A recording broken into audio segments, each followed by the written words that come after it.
Ce tableau est plus mystérieux qu'il n'y paraît, car l'animal qui y apparaît représente un homme de 37 ans qui était également l'amant de la jeune femme représentée. Nous parlons de La Dame à l'Hermine de Léonard de Vinci. Vous avez peut-être déjà vu cette œuvre, mais elle contient des histoires et un symbolisme que peu de gens connaissent. Le portrait met en scène Cecilia Gallerani, une jeune fille de seulement 16 ans, qui était à l'époque l'amante du puissant Ludovico Sforza, également connu sous le nom de Ludovico le Mort.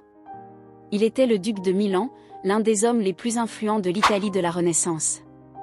Le tableau a été créé pour célébrer la relation du couple, qui a pris fin avant même que Léonard n'achève l'œuvre. Mais pourquoi la relation s'est-elle terminée si rapidement? Et pourquoi Ludovico a-t-il décidé de se représenter comme une Hermine? Pour comprendre cela, il faut plonger dans le contexte historique et les secrets cachés dans ce chef-d'œuvre. Cecilia est née à Sienne en 1473, dans une famille bourgeoise qui occupait une position importante à Milan. Son père, Fazio Gallerani, était diplomate à la cour de Ludovico Sforza, ce qui a aidé un jeune homme à grandir dans une vie intellectuelle et intellectuelle. Culturellement riche. Bien qu'elle ne soit pas noble, Cecilia se distinguait par son intelligence et ses talents. Elle était poète, musicienne et parlait couramment le latin, ce qui est extrêmement rare pour une femme de son âge et de son statut social à cette époque. Cecilia a été présentée à Ludovico alors qu'elle n'avait que 15 ans et a rapidement attiré l'attention du duc, non seulement pour sa beauté, mais aussi pour son esprit et son érudition. Leur relation a commencé peu de temps après et elle est rapidement devenue son amante préférée. Mais cette relation a eu ses complications. Ludovico était fiancé à Béatrice d'Este, une jeune femme de haute noblesse, et le mariage politique était une priorité pour renforcer les alliances stratégiques. Malgré cela, le duc garda Cécile comme maîtresse jusqu'à son mariage avec Béatrice en 1491. Le détail le plus intrigant du tableau est sans aucun doute l'hermine que Cecilia tient dans ses bras. À la Renaissance, les hermines symbolisaient la pureté et la vertu, car on croyait que ces animaux préféraient mourir plutôt que de salir leur fourrure blanche. Dans le cas de cette œuvre, l'hermine est également un symbole de Ludovico Sforza. L'hermine a une double signification. Si elle représente le duc comme emblème de statut et de pouvoir, elle sert également de jeu de mots. En grec, le mot pour hermine est « galé », qui ressemble au nom de famille de Cecilia, Gallerani. Léonard, avec son génie, a utilisé cette ressource pour relier la figure de l'animal à la jeune femme représentée et à son puissant amant. De plus, l'hermine apparaît dans un état de sérénité, presque au repos, ce qui renforce l'idée que Cecilia et Ludovico étaient en harmonie à ce moment-là. Mais ce calme serait de courte durée, car la relation serait bientôt confrontée à des défis. Léonard arriva à Milan en 1482, envoyé par Laurent de Médicis, souverain de Florence, comme une sorte de « cadeau diplomatique ». Dans la lettre que Ludovico enviait pour demander un emploi, Léonard énumérait ses compétences d'ingénieur militaire, d'architecte, de sculpteur et de peintre, soulignant que sa capacité artistique serait un plus. Pendant son séjour à Milan, Léonard a travaillé sur des projets ambitieux pour le duc, notamment en développant des dessins, des machines de guerre et, bien sûr, des peintures. C'est durant cette période qu'il réalise certaines de ses œuvres les plus emblématiques, comme La Scène et La Dame à l'Hermine. Léonard était fasciné par les portraits, en particulier par leur capacité à capturer l'essence d'une personne grâce à des techniques innovantes de lumière et d'ombre. Dans La Dame à l'Hermine, il a utilisé le sfumato, une technique qui crée des transitions douces entre la lumière et l'ombre, donnant au tableau un aspect tridimensionnel. Cette approche connaîtra son apogée des années plus tard dans la Joconde.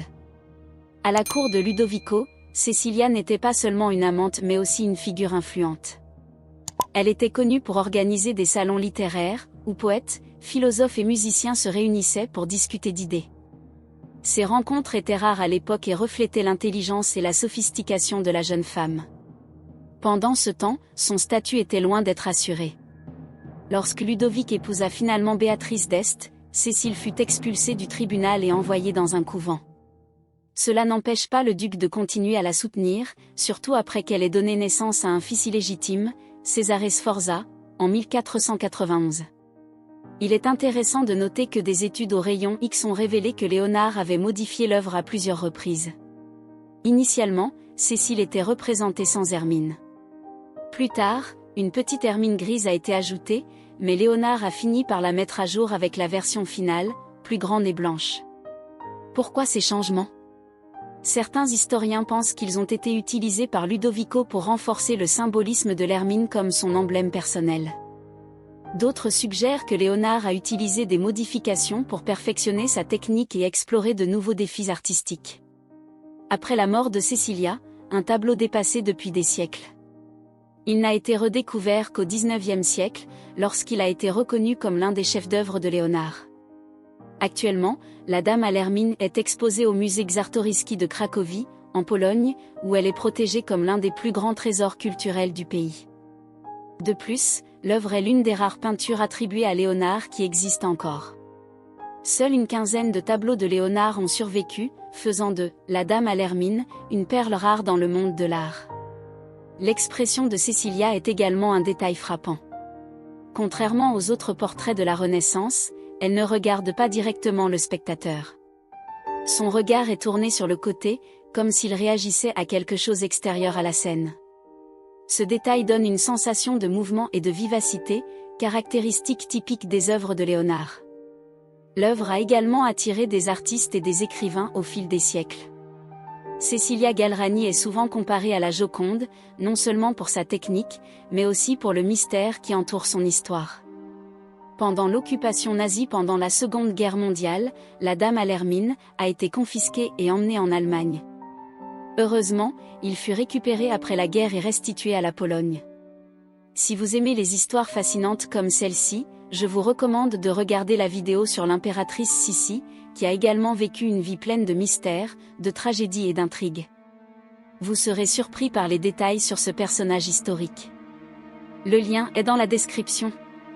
Et bien sûr, n'oubliez pas de vous abonner à la chaîne pour suivre davantage d'analyses de peinture et d'histoires de personnages intrigants. Laissez votre like et activez la cloche pour ne pas rater nos prochaines vidéos. Cela nous aide à continuer à vous proposer un contenu incroyable.